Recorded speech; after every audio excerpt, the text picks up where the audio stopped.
ओम शांति। अॼु जी मुल्ह तारीख़ 27/10/2024। अॼु व्यक्त बाबदादा जो रिवाइज कोर्स 8/10/2002। आत्मिक प्यार जी मूर्ति ठही शिक्षाऊं सहयोग साथ साथ ॾियो। विशेष मधुबन निवासियुनि सां बाबदादा मधुबन निवासी भाउ भेणनि सां बाबदादा ॻाल्हाइनि था। अॼु प्यार जी सागर बाबदादा पंहिंजे मास्टर ज्ञान सागर ॿारनि सां मिलन मल्हाइणा आहिनि। ये परमात्म प्यार ॿारनि जी पालना जो आधार आहे। जीअं परमात्म प्यार ब्रह्मण जीवन जो आधार आहे, ईअं ई ब्रह्मण संगठन जो आधार आत्मिक प्यार आहे। जे परमात्म प्यार ब्रह्मण जीवन जो आधार आहे, ईअं ई ब्रह्मण संगठन जो आधार आत्मिक प्यार आहे। जो आत्मिक प्यार तव्हां ॿार ई अनुभव करे सघंदा आहियो। अॼु जे विश्व जी आत्मायूं हिन सचे निस्वार्थ आत्मिक परमात्मा प्यार जी प्यासियूं आहिनि। अहिड़ो सचो प्यार सिवाइ तव्हां ब्रह्मण आत्माउनि जी कंहिंखे बि प्राप्त न थी सघंदो आहे। प्यासी आत्माउनि जी प्यास पूर्ण करण वारा पंहिंजे खे हर समय परमात्म प्यार ऐं आत्मिक प्यार में समाए हुए अनुभव कंदा आहियो। प्यार जे दाता व देवता सदा रहिया आहियो।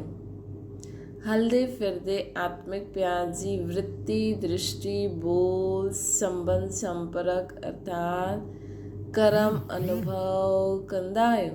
हलदे फिरदे आत्मिक प्यार जी दृष्टि वृत्ति बोल संबंध संपर्क अर्थात कर्म अनुभव कंदा आहियो। कहिड़ी बि आत्मा हुजे, लेकिन तव्हां ब्रह्मणनि जी नेचुरल वृत्ति ब्रह्मण नेचर ठही वञे। कहिड़ी बि आत्मा हुजे, लेकिन तव्हां ब्रह्मणनि जी नेचुरल वृत्ति ब्रह्मण नेचर थी वञे। असांजी नेचुरल वृत्ति ब्रह्मण नेचर थी वञे त इहा चेक करो कि असांजी नेचुरल वृत्ति ब्रह्मण नेचर जहिड़ी आहे। ठाहिणी पवंदी आहे या ठही वई आहे। Follow father follow mother, follow father follow mother. पंहिंजे ब्रह्मण जनम जे आदि समय खे यादि करो। भिन्न भिन्न नेचर वारा बाबजा ठहिया। प्यार जे सागर बाब जा हिकु ई प्यार जे सागर जे स्वरूप जी अनादि नेचर सां पंहिंजो ठाहे छॾियईं न। प्यार जे सागर बाबा हिकु ई प्यार जे सागर जे स्वरूप जी अनादि नेचर सां सभिनि खे पंहिंजो ठाहे छॾियईं न। अगरि तव्हां सभिनि जी भिन्न भिन्न नेचर ॾिसंदा त पंहिंजो ठाहे सघंदा। अगरि बाबा असांजी भिन्न भिन्न नेचर ॾिसंदा, इहे अहिड़ो आहे इहे अहिड़ो आहे, लेकिन बाबा चई सभु ॿार मुंहिंजा आहिनि, जहिड़ा बि आहिनि, त पंहिंजो ठाहे छॾियईं न। त पंहिंजे खां पुछो मुंहिंजी नेचुरल नेचर छा आहे। कहिड़ी बि कमज़ोर नेचर वास्तव में ब्रह्मण जीवन जी नेचुरल नेचर आहे। मास्टर प्रेम जो सागर। जॾहिं दुनिया वारा बि चवंदा आहिनि कि प्यार पत्थर खे बि पाणी ठाहे छॾंदो आहे, त आत्मिक प्यार परमात्मा प्यार वठण जे ॾियण वारो भिन्न भिन्न नेचर खे परिवर्तन न करे सघंदो आहे। मतिलबु बाबा जो प्यार वठी करे पोइ सभिनि खे ॾे। अगरि कोई बाबा सां नथो कनेक्ट थी सघे, तव्हां सां कनेक्शन में आहे, त तव्हां सभिनि खे बाबा जो प्यार न ॾेई सघंदा आहियो, है न। आत्मिक प्यार ॾियणो आहे हिते, आत्मिक प्यार ॾियणो। त बाबा चवनि था तव्हां न ॾेई सघंदा आहियो, पोइ परिवर्तन न करे सघंदा आहियो या न। पुठियां वारा चओ जो सम्झंदा आहिनि करे सघंदा आहिनि, उहो हथ उठायो। वॾो हथ उठायो, नंढो न, सभिनि हथ उठायो। अच्छा मुबारक हुजे। पोइ सर्कमस्टांसिस ईंदा आहिनि। सर्कमस्टांसिस त अचणा ई आहिनि। तॾहिं त नंबरवार ठाहींदा न। ईअं त ब्रह्मण जीवन जे रास्ते जा साइड सीन आहिनि, ऐं साइड सीन कॾहिं हिकु जहिड़ो न हूंदो आहे। कोई सुंदर बि हूंदो आहे, कोई गंदगी जी बि हूंदी आहे, लेकिन पार करणु राही जो कमु आहे, न की साइड सीन बदिलण जी ॻाल्हि आहे। त बाप दादा छा चाहींदा आहिनि? सभु ॼाणण में त होशियारु थी विया आहिनि। अॼु मधुबन निवासियुनि खे विशेष चांस मिलियो आहे, गोल्डन चांस आहे न। अच्छा, हिन गोल्डन चांस जो रिटर्न छा आहे? ॾाढे उमंग उत्साह सां चांस वरितो आहे मधुबन निवासी। वैसे हेठि वेहण वारा बि मधुबन निवासी आहिनि। मधुबन निवासी भाउ भेणनि जे अलावा अन्य सभी पांडव भवन में मुरली ॿुधनि पिया, लेकिन अॼु सिर्फ़ु ग्रुप खे मिलण जो चांस आहे। एतिरो इकठो त दूर दूर थी वेंदा आहिनि, इन करे थोरा भाग ठाहिया। बाक़ी आहिनि सभी मधुबन निवासी। जॾहिं सेंटर ते रहण वारनि जी बि परमानेंट एड्रेस मधुबनी आहे, त ब्रह्मण अर्थात परमानेंट एड्रेस मधुबन। त अॼु बाबा सदा यादि रखो कि असां सभु मधुबन निवासी आहियूं। घर मधुबन आहे, बाक़ी सेवा स्थान आहे। त हेठि वारा ईअं न सम्झनि कि अॼु असांखे मधुबन निवासियुनि सां कढी छॾियो, न। तव्हां सभु मधुबन निवासी आहियो, सिर्फ़ु पंहिंजे साम्हूं बाप दादा तव्हांखे साम्हूं बाप दादा ॾिसणु चाहींदा आहिनि, त नंढे ग्रुप में ॾिसी सघंदा आहिनि। हाणे ॾिसो, पुठियां ॾिसण वारा बि एतिरा स्पष्ट ॾेखारे में न ॾींदा आहिनि, इहे नज़दीक वारा स्पष्ट ॾेखारे में ॾींदा आहिनि, लेकिन पुठियां वारा दिलि सां दूर न आहिनि। हेठि वारा बि दिलि सां दूर न आहिनि। वैसे बि बाबा जी मिलन मल्हाइण जी विधि छा आहे? हाणे त जे माण्हुनि खे साम्हूं मिलण जी आदत हूंदी, उहो त हाणे बाबा सां न मिली सघंदा हूंदा न, लेकिन जे पंहिंजो बुद्धि योग बाबा सां जोड़े करे उन समय बि अभ्यास करे बाबा जो अनुभव कयो हूंदो, उहा आत्मा हाणे बि बाप दादा सां मिलन मल्हाईंदी हूंदी।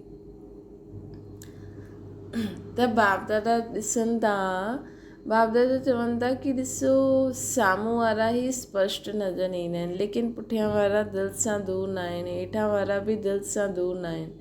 त बाप दादा इहे चाहींदा आहिनि कि वर्तमान समय प्रमाण लव और लॉ जो बैलेंस रखिणो पवंदो आहे, लेकिन लॉ ऐं लव जो बैलेंस मिली करे लॉ न लॻे। बाबा लव ऐं लॉ जो बैलेंस ॾिसणु चाहींदा आहिनि, लेकिन लॉ ऐं लव जो बैलेंस लॉ न लॻे, लॉ में बि लव महसूसु थिए। जीअं थींदो न, लॉ स्ट्रिक्ट ॿुधाईंदा आहिनि, लेकिन लॉ में बि छा महसूसु थिए? लव महसूसु थिए। जीअं साकार स्वरूप में बाप खे ॾिठो न, लॉ सां गॾु लव एतिरो ॾिनई जो हर हिक जे मुख सां इहे ई निकिरंदो हुयो कि बाबा जो मूंसां प्यारु आहे, मुंहिंजो बाबा आहे। लॉ ज़रूरु उठायो, लेकिन लॉ सां गॾु लव बि हुजिणो खपे, सिर्फ़ु लॉ न, है न। लॉ त उठाइणो पवंदो, है न, छो जी सभु संपूर्ण त न ठहिया आहिनि, त लॉ त उठाइणो पवंदो, लेकिन लॉ सां गॾु पोइ लव बि हुजे। सिर्फ़ु लॉ सां काथे काथे आत्मायूं कमज़ोर थियण जे कारण दिलि शिकस्त थी वेंदियूं आहिनि। जॾहिं स्वयं आत्मिक प्यार जी मूर्ति ठाहींदा, तॾहिं ॿिए जे प्यार जी आत्मिक प्यार, ॿियो प्यार न। आत्मिक प्यार अर्थात हर समस्या खे हल करण में सहयोगी ठहिणु। जॾहिं स्वयं आत्मिक प्यार जी मूर्ति ठाहींदासीं, तॾहिं त असां ॿियनि खे बि सहयोग ॾेई सघंदासीं न, हुन आत्मिक प्यार सां। जॾहिं बाबा जो असांखे निस्वार्थ आत्मिक प्यार मिलंदो, असां बि अभ्यास कंदासीं बाबा जी, कहिड़ी बि आत्मा आहे, चाहे विकारी आहे, चाहे कुझु बि आहे, लेकिन उन जा विकार ॾिसी करे हुन सां घृणा नफ़रत न करे असांखे हुनखे आत्मिक प्यार ॾियणो आहे कि इहे आत्मायूं बि ॾाढियूं सुठियूं आहिनि, लेकिन हिन में इहा कमज़ोरी आहे, त इहा बि हिननि में ख़तमु थी वञे। सिर्फ़ शिक्षा ॾियणु न, शिक्षा ऐं सहयोग साथ साथ ॾियणो आहे। इहा आहे आत्मिक प्यार जी मूर्ति ठहिणु। त अॼु विशेष बाप दादा हर ब्रह्मण आत्माउनि खे, चाहे देश चाहे विदेश, चारों ओर जे सर्व ॿारनि खे इहे ई विशेष अंडरलाइन कंदा आहिनि कि आत्मिक प्यार जी मूर्ति ठहो। बाबा सां सभिनि खे छा अंडरलाइन करनि था कि आत्मिक प्यार जी मूर्ति ठहो। हर समस्या खे हल करण में सहयोगी ठहिणो आहे। शिक्षा ॾियणो न, लेकिन शिक्षा ऐं सहयोग साथ साथ ॾियणो। शिक्षा बि ॾियणी आहे, सहयोग बि ॾियणो आहे। इहे आत्मिक प्यार जी मूर्ति ठहिणो आहे। त आत्माउनि जी आत्मिक प्यार जी प्यास बुझाइण वारा दाता देवता ठहो। त हाणे छा करिणो आहे, सर्व ॿारनि खे इहे ई विशेष अंडरलाइन कंदा कि आत्मिक प्यार जी मूर्ति ठहो ऐं आत्मा जी आत्मिक प्यार जी प्यास बुझाइण वारा दाता देवता ठहो। ठीकु आहे न। पोइ बाप दादा मधुबन वारनि सां चिट चैट कई तथा सभिनि खे नज़र सां निहाल कंदे दृष्टि ॾिनी। हॉस्पिटल आबू निवासी तथा पार्टियुनि सां अव्यक्त बाप दादा जी मुलाक़ात। सभी पंहिंजे खे ख़ुशि नसीब सम्झंदा आहियो। सॼे विश्व में सभिनि खां वॾे ते वॾो नसीब कंहिंजो आहे। हर हिकु छा चाहींदो आहे कि सभिनि खां वॾे ते वॾो नसीब मुंहिंजो आहे। हर हिकु ईअं सम्झंदो आहे जॾहिं ख़ुशि नसीब आहियो त ख़ुशि रहंदा आहियो न, सदा ख़ुशि रहंदा आहियो या कॾहिं कॾहिं ख़ुशि रहंदा आहियो। कॾहिं कॾहिं त न जॾहिं बाप दादा भाग्य जो सितारो चमकाए ॾिनो अथई त चमकते हुए सितारे खे ॾिसी ख़ुशि थींदा आहियो। दिलि में सदा ख़ुशी जा बाजा बजदा आहिनि। कहिड़ो गीत दिलि ॻाईंदो आहे, वाह मुंहिंजो श्रेष्ठ भाग्य।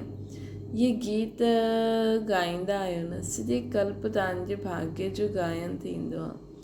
अधु कलाक भाग्य जी प्रालब्ध भोगदा आहियो ऐं अधु कलाक तव्हांजे भाग्य जो गायन अनेक आत्मायूं ॻाईंदियूं आहिनि। अधु कलाक त असां ओड़ो जीवन जींदा आहियूं ऐं पोइ जो जहिड़ो जीवन जींदा आहियूं पोइ अधु कलाक माण्हू असांजी ओड़ी महिमा कंदा आहिनि।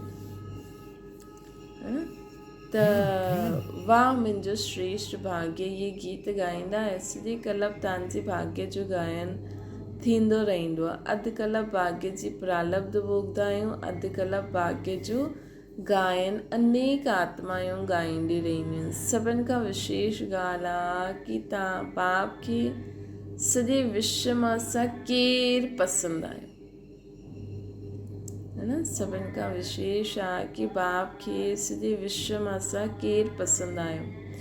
तव्हां पसंदि आहियो न, केतिरी आत्मायूं आहिनि, लेकिन तव्हां ई पसंदि आहियो। जंहिंखे भॻवानु पसंदि कयईं उनखां ज़्यादा छा हूंदो। त सदा बाप सां गॾु पंहिंजो भाग्य बि यादि रखो। भगवान ऐं भाग्य, सॼे कल्प में अहिड़ी कोई आत्मा हूंदी जंहिंखे रोज़ भगवान द्वारा यादि प्यार मिले, जंहिंखे रोज़ भगवान यादि करे, भगवान सां गुड मॉर्निंग करे, भगवान खे रोटी ठाराए खाराए, हुनजी पूरी पालना करे, है न। त सोचो असांखे केॾो ऊचो भाग्य आहे कि रोज़ बाबा असांखे टीचर ठही मुरली बि ॿुधाईंदा आहिनि, ज्ञान बि ॾींदा आहिनि। असां सां मन ई मन असां सां ॻाल्हियूं बि कंदा आहिनि, मनोरंजन बि कंदा आहिनि, हर राज बि सम्झाईंदा आहिनि, सुम्हारींदा बि आहिनि, उथाईंदा बि आहिनि, ॻाल्हियूं बि कंदा आहिनि, घुमंदा बि आहिनि, असांजी पूरी पालना बि कंदा आहिनि, हर चीज़ जो ध्यानु बि रखंदा आहिनि। रोज़ यादि प्यार मिले, प्रभु प्यार मिले, रोज़ यादि प्यार मिलंदो आहे न। सभिनि खां ज़्यादा लाडलो केरु, तव्हां ई लाडला आहियो न।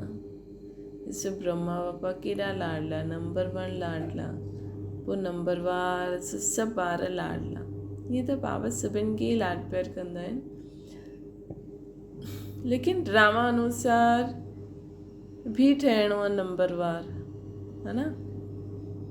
ऐं जंहिंखे बाबा जी पूरी श्रीमत जी न, माँ बाप त सभिनि ॿारनि खे प्यार कंदा आहिनि, लेकिन माँ बाप जो चयो जो मंदो उहो न अनुसार नंबरवार थींदा, लेकिन आहे त सभिनि सां ई प्यार। त बाबा असांखे चवनि था तव्हां ई लाडला आहियो न, त सदा पंहिंजे भाग्य खे यादि करण सां व्यर्थ ॻाल्हियूं भॼी वेंदियूं। सदा पंहिंजे भाग्य खे यादि करण सां व्यर्थ ॻाल्हियूं भॼी वेंदियूं, भॻाइणो न पवंदो, सहज ई भॼी वेंदियूं।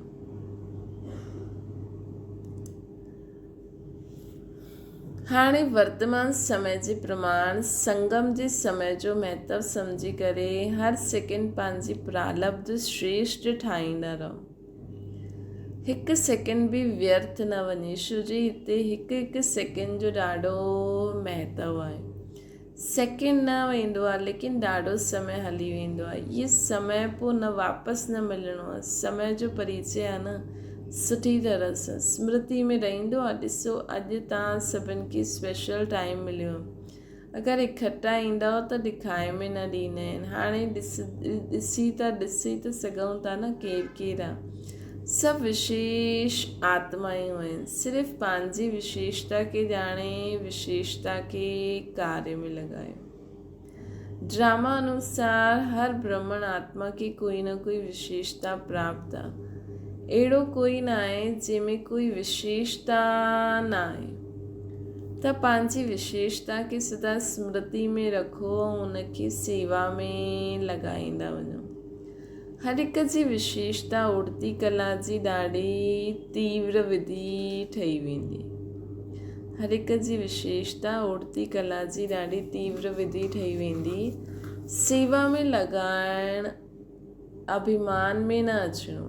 विशेष कला बि बाबा जी न विशेषता प्रभु प्रसाद आहे। विशेषता के सेवा में लॻायो, अभिमान में न अचिणो। छो जी संगम ते हर विशेषता ड्रामा अनुसार परमात्मा देन आहे। परमात्मा देन में अभिमान न ईंदो आहे। जीअं प्रसाद हूंदो आहे न, हुनखे कोई पंहिंजो न चईंदो आहे कि मुंहिंजो प्रसाद आहे, प्रभु प्रसाद आहे। इहे विशेषतायूं बि प्रभु प्रसाद आहे। प्रसाद सिर्फ़ु पंहिंजे लाइ न यूज़ कबो आहे, बांटबो आहे। बांटदा आहियो, महादानी आहियो, वरदानी आहियो। पांडव बि वरदानी महादानी आहिनि। पांडव बि वरदानी महादानी आहिनि। त सभिनि जी विशेषतायूं छा आहिनि? प्रभु प्रसाद आहे। बाबा हर हिक खे विशेषता ॾिनी अथई, हिन खे बांटो ऐं यूज़ करो। ख़ुदि जे लाइ बि यूज़ करो, लेकिन सिर्फ़ु ख़ुदि जे लाइ ई न, ॿियनि खे बि बांटो, अर्थात उन विशेषता सां ॿियनि खे बि ख़ुशी ॾियो। हिन करे बाप खे बोलो भंडारी चईंदा आहिनि। खुलो भंडार आहे न, आत्माउनि खे अंजलि ॾींदा वञो। केतिरी वॾी लाइन आहे भिखारियुनि जी, है न, केतिरी वॾी लाइन आहे भिखारियुनि जी। बाटण में एकानामी त न कंदा आहियो न, सिर्फ़ु फ्रागदिली सां बाटो। सम्झो अगरि तव्हां में विशेषता आहे सभिनि खे सहयोग ॾियण जी, सभिनि खे पंहिंजो सम्झण जी। हर आत्मा पंहिंजी आहे, लेकिन हर हिक जो पंहिंजो पंहिंजो पार्ट आहे, है न। अगरि तव्हांखे कुझु बि सुठो ठाहिणु ईंदो आहे, कुझु बि सुठो करणु ईंदो आहे, जो बि विशेषता आहे तव्हां में, त उन सां ॿियनि खे बि सुखु ॾींदा हलो, है न। ॿियनि खे बि असां हुन चीज़ सां सुखु ॾियूं। सम्झो तव्हांखे ज्ञान ॿुधाइणु ईंदो आहे, कंहिंखे ज्ञान मुख सां ॿुधाइण में न ईंदो, कंहिंखे ईंदो आहे, त तव्हां सभिनि खे मुख सां ज्ञान ॾींदा हलो बाबा जी यादि में। त बाबा चवनि था हिन में एकानामी न करो, हिन में फ्रागदिली सां बांटो। लेकिन बाबा चवंदा आहिनि नब्ज़ ॾिसी करे कंहिंखे क्या रतन ॾियणो आहे उहो बि ध्यानु रहे। व्यर्थ गवाइण में एकानामी करो, लेकिन बाटण में खुली दिल सां बाटो। सभी ख़ुशि आहिनि, कॾहिं कॾहिं थोरो थींदो आहे, कॾहिं मूड ऑफ, कॾहिं मूड ॾाढो ख़ुशि। ईअं त न आहे न फॉलो फादर, बाप दादा मूड ऑफ कंदा आहिनि छा? बाप दादा मूड ऑफ कंदा त फॉलो फादर। बाप दादा वटि स्पेशल ब्रह्मण ॿारनि जे लाइ टीवी आहे, हुन में सभिनि जी भिन्न भिन्न मूड ईंदी आहे। केतिरो मज़ो ईंदो हूंदो ॾिसण में। सदा महादानी ठहिण जी मूड बदिलंदी न आहे न। बाबा चवनि था सदा महादानी ठहिण जी मूड बदिलंदी न आहे न। दाता आहियो न, ॾींदा वञो। देवता ठहिण वारा माना ॾियण वारा, लेवता न देवता ठहिणो आहे। केतिरी बार देवता ठहिया आहियो, अनेक बार ठहिया आहियो न। त देवता अर्थात ॾियण जो संस्कार। त असांखे छा ठहिणो आहे? देवता। अगरि असां सभिनि खे शांती, प्रेम, आनंद, ज्ञान ॾींदासीं, है न, शक्तियूं ॾींदासीं त असां देवता आहियूं। ऐं अगरि असां ॿियनि खां आश रखंदासीं, हीअ मूंखे शांती ॾे, हीअ मूंखे प्रेम ॾे, हीअ मूंखे सुठी सां रहण ॾे, हीअ मूंखे शक्ति ॾे, त इहो थी वियो वठणु। चईंदा आहिनि न कि असांखे इज़त ॾियो, असांखे मान सम्मान ॾियो, असांखे प्यारु ॾियो। इहे असांखे प्यारु न कंदा आहिनि, इहे उन्हनि खे प्यारु कंदा रहंदा आहिनि। त इहे थियो लेवता। ऐं देवता मतिलबु ॾियण वारा। कोई कुझु बि ॾे, लेकिन तव्हां सुख जी अंजलि, शांती जी अंजलि, प्रेम जी अंजलि ॾियो। माण्हुनि वटि आहे ई दुख शांती, त तव्हांखे छा ॾींदा? ऐं तव्हां वटि आहे सुख शांती, सभु ठीकु आहियो न। अच्छा मिलन मनायो, ईअं त न सम्झंदा आहियो असां त पुठियां आया आहियूं, स्पेशल आया आहियो न। नज़दीक त मधुबन जे रहो था न। मधुबन जो गहराव त ॾाढो सुठो कयो आहे न। हॉस्पिटल वारनि बि सेवा सुठी कई आहे।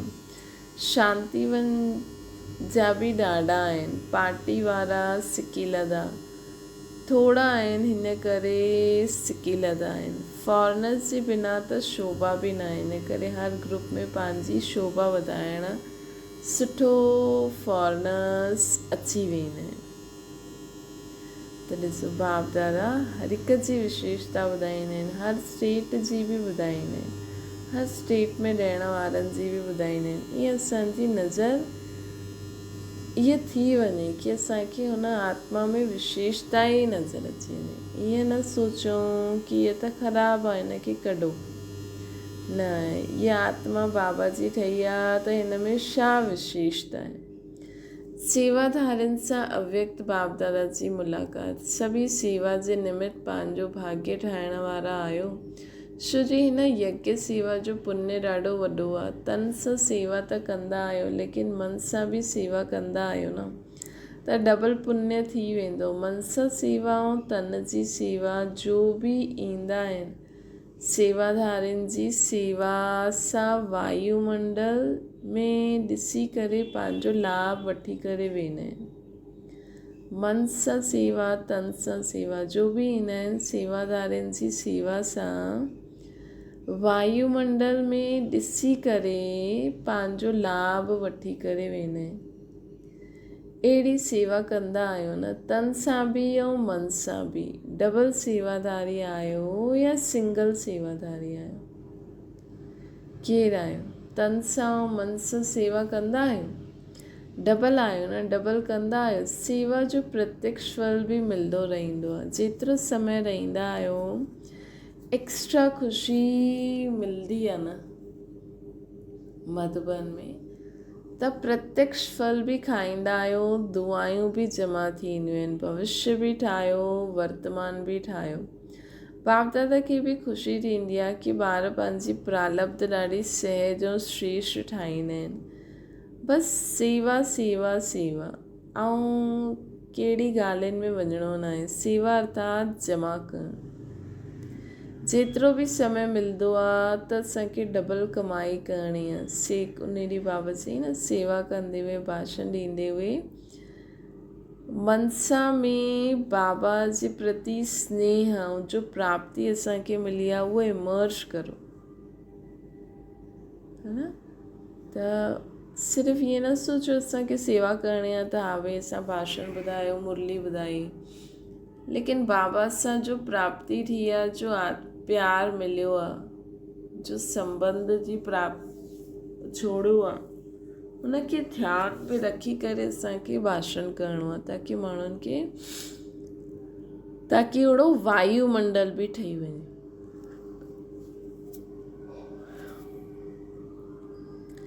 बाबा चवनि था बसि सेवा सेवा सेवा, ॿी कोई ॻाल्हि में वञिणो ई न आहे। सेवा अर्थात जमा करणु, जेतिरो बि समय मिलंदो आहे त डबल कमाई करो, प्रत्यक्ष फल बि आहे, भविष्य बि आहे। सेवा जो चांस बि तव्हां आत्माउनि खे प्राप्त आहे न। सेवाधारियुनि सां बाप दादा जो विशेष प्यार हूंदो आहे। श्री बाप दादा बि विश्व जो सेवक आहे न, त सेवाधारियुनि सां बाप दादा जो विशेष प्यार आहे। श्री बाप दादा बि विश्व सेवक आहे न, त समान थी आहे न। मन खे बिज़ी रखंदा आहियो या ख़ाली रखंदा आहियो, मधुबन अर्थात यादि ऐं सेवा। हलंदे हलंदे मन यादि में आहे या सेवा में बिज़ी रहियो। बाबा चवनि था मधुबन अर्थात यादि ऐं सेवा, मन खे बिज़ी रखंदा आहियो या ख़ाली, त हलंदे फिरदे मन यादि में आहे या सेवा में बिज़ी रहिया। सम्झो अगरि असांखे कर्मणा सेवा करणी पए थी, त घर में त माण्हू बि कमु कंदा आहिनि, तव्हां बाबा जो ॿार बि कमु थो करे, लेकिन असां कर्म कॉन्शियस आहियूं, ये सोचदा आहियूं कि अञा इहो कमु करिणो आहे, इहो कमु करिणो आहे, इहो कमु करिणो आहे, या बाबा खे यादि करे मनोरंजन में कमु कंदा आहियूं, है न। त असांजो सिर्फ़ु ईअं न कि हा भई सफ़ाई करणी आहे, झाड़ू पोछो करिणो आहे, बर्तन मांजणा आहिनि, चलो बाबा हाणे बर्तन था मांजो, चलो बाबा हाणे रोटी था ठाहियूं। त हिन रीति असांखे सेवा करणी आहे। सभई ख़ुशि रहंदा आहियो न, कॾहिं कॾहिं वारा त न आहियो न, सदा ख़ुशि रहंदा आहियो न। तव्हांजी ख़ुशी खे ॾिसी ॿिया बि ख़ुशि थी वेंदा आहिनि। सेवादारी जो बि टर्न मिलियो, ख़ुशि आहियो न, टर्न मिलियो या टर्न मिलियो न विशेष। मधुबन वारनि खे निमित पंहिंजो बि गोल्डन चांस थी वियो। मधुबन वारनि जे निमित पंहिंजो बि तव्हांजो बि गोल्डन चांस थी वियो। श्री सेवा जो टाइम पार्ट मिलियो, मधुबन में सेवा करणु। स्वयं सदा सुमान में रही उड़दा रहो न। श्री मधुबन जो त वायुमंडल बि वैसे ओड़ो ई रहंदो आहे, त मधुबन में बाबा जी यादि में रही करे सेवा करणु। सुमान खे कॾहिं न छॾो, चाहे झाड़ू बि लॻायो था, लेकिन सुमान छा आहे, विश्व जी सर्व आत्माउनि मां श्रेष्ठ आत्मा आहे। मां साधारण आत्मा झाड़ू नथी कढां, मां विश्व जी सर्व आत्माउनि मां श्रेष्ठ आत्मा, जंहिं ख़ुदि खे ऐं बाबा खे पहचानियो आहे, मां उहा आत्मा झाड़ू थी कढां। कोई डॉक्टर अगरि झाड़ू कढे त हुनजी केॾी न्यूज़ फेमस थी वञे, वॾो डॉक्टर। अच्छा, प्राइम मिनिस्टर अगरि झाड़ू कढे त हुनजो केॾो न्यूज़ ठही वेंदी आहे कि ॾिसो प्राइम मिनिस्टर बि झाड़ू थो कढे। ऐं कोई साधारण व्यक्ति कढे थो त उहा ॻाल्हि अलॻि आहे, है न। त हिते मां जो भॻवान खे पहचानंदी आहियां, ख़ुदि खे पहचानंदी आहियां, दाता जो ॿार, मास्टर दाता, झाड़ू कढंदे हुए बि विश्व जी सर्व आत्माउनि खे मां ॾियां थी सुख, शांति, प्रेम, आनंद, पवित्रता, सर्व शक्तियूं। त पंहिंजो रूहानी सुमान कोई बि कमु कंदे हुए भुलिजणो न आहे। नशो रहंदो आहे न, नशो सदा रूहानी नशो आहे। असां कंहिंजा ठही विया आहियूं। भाग्य यादि रहंदो आहे कि मां हाणे कंहिंजी आहियां, मां आत्मा आहियां ऐं मां कंहिंजी आहियां, बाबा जी आहियां। बाबा खे मां ॼाणंदी आहियां, बाबा जी पालना में पलदी आहियां, बाबा मूंखे पढ़ाईंदा आहिनि, बाबा मूंखे डायरेक्शन ॾींदा आहिनि। त इहे कॾहिं बि न भुलिजो, नशो रहे, रूहानी नशो, कि मां हाणे कंहिंजी ठही आहियां। भाग्य यादि रहंदो आहे, भुलिजंदो त न आहे। जेतिरो बि समय सेवा जे लाइ मिलंदो आहे ओतिरो समय हिकु हिकु सेकेंड सफ़ल करो, है न। जेतिरो बि समय असां सेवा कंदा आहियूं त हिकु हिकु सेकेंड सफ़ल करो, व्यर्थ न वञे, साधारण बि न वञे, सदा रूहानी नशे में, रूहानी प्राप्तियुनि में समय वञे, अहिड़ो लक्ष्य रखंदा आहियो, है न। रूहानी नशे में, रूहानी प्राप्तियुनि में समय वञे, असां सदा ई बाबा जी यादि में रहूं, बाबा सां प्राप्ति कंदा रहूं, बाबा जी यादि में कार्य कंदा रहूं, अहिड़ो लक्ष्य रखंदा आहियो न। अच्छा, ओम शांति। बाबा वरदान आहे, स्नेह जी उड़ान द्वारा सदा समीपता जो अनुभव करण ऐं कराइण वारा स्नेही मूर्त ठहो। सभी ॿारनि में बाप दादा जो स्नेह समायल आहे। स्नेह जी शक्ति सां सभी अॻियां वधनि था न। स्नेह जी उड़ान तन व मन सां, दिलि सां बाप जे समीप लाहींदी आहे। जेकी स्नेह जी उड़ान आहे न, उहा तन सां, मन सां, दिलि सां बाप जे समीप लाहींदी आहे। त हिन जो मतिलबु इहे न, असां ॿाहिरि आहियूं त असां बाबा जो स्नेही न आहियूं, पर त बि असांखे ईअं लॻंदो आहे जीअं असां बाबा सां गॾु ई आहियूं न। भल ज्ञान योग धारणा में सभु यथाशक्ति नंबर वार आहिनि, लेकिन स्नेह में हर हिकु नंबर वन आहे। हर हिकु कीअं चईंदो आहे न, दिलि सां चईंदो आहे मुंहिंजो बाबा। त हर आत्मा दिलि सां चईंदी आहे मुंहिंजो बाबा। त इन करे बाबा असांखे चवनि था कि स्नेह में सभी नंबर वन आहिनि। चाहे केतिरो बि ब्राह्मण परिवार में उन्हनि जो संस्कार टकराव थींदो हुजे, लेकिन त बि चईंदा त आहिनि न, कोई ॻाल्हि कोन्हे, बाबा त ॾाढा सुठा आहिनि, है न। चईंदा आहिनि न, पर ज्ञान योग धारणा में सभु यथाशक्ति नंबर वार आहिनि, लेकिन स्नेह में सभी आत्मायूं नंबर वन आहिनि। ये स्नेह ही ब्रह्मण जीवन प्रदान करण जो मूल आधार आहे। जे मुंहिंजो बाबा चयो, उहो सत्य त्रेता में हुनजी सीट फिक्स थी वई न। मुंहिंजो बाबा जे चक्कर जो ज्ञान आहे कि हाणे सत्युग अचण वारो आहे, पोइ त्रेता द्वापर कलयुग ईंदो, है न। हिकु मुंहिंजो बाबा चयो चक्कर जो थोरो सो बि ज्ञान अगरि हुनजी बुद्धि में हूंदो त उहा सत्युग त्रेता में अचण जे त लाइक़ु थी वई न। बाक़ी दुनिया वारनि खां त स्पेशल आत्मा थी वई न। स्वर्ग जो ठॿो त लॻी वियो कि हा, ये स्वर्गवासी आहे। त ब्रह्मण जीवन प्रदान करण जो मूल आधार आहे स्नेह। स्नेह जो अर्थ आहे पास रहणु, बुद्धि द्वारा पास थियणु, हर परिस्थिति, हर एग्ज़ाम में पास थियणु, ऐं हर पास रहणु ऐं पास थियणु, ऐं हर परिस्थिति खे ॾाढो सहजी पास करणु। बाबा जे पास रहणु ऐं जीवन में हर एग्ज़ाम खे पास थियणु, पास थी विया, ऐं हर परिस्थिति खे बि सहजी पास करे वरिता, है न। पास त थी विया ऐं हुनखे सहजी पूरो कंप्लीट पास करे वरी बाबा वटि, बाबा जे दिलि तख़्त जो अनुभव कंदा रहनि। परिस्थिति जे समय बि दिलि तख़्त ते ई रहणो आहे, लेकिन हुन समय उहे ॻाल्हियूं ईंदियूं आहिनि न।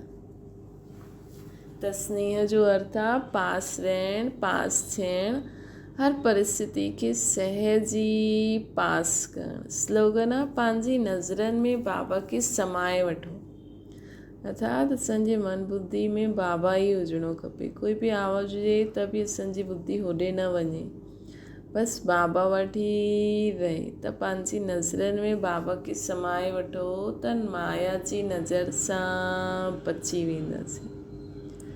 पंहिंजी नज़रनि में बाबा खे समाए वठो त माया जी नज़रनि सां बची वेंदासीं। माया अर्थात कोई भी अहिड़ी विकार बुराई, अहिड़ी संस्कार स्वभाव वश वारी आत्मा, त पंहिंजी नज़र में बाबा खे समाए वठो त माया जी नज़र सां बची वेंदा। अच्छा, ओम शांति। बाबा खे यादि करो।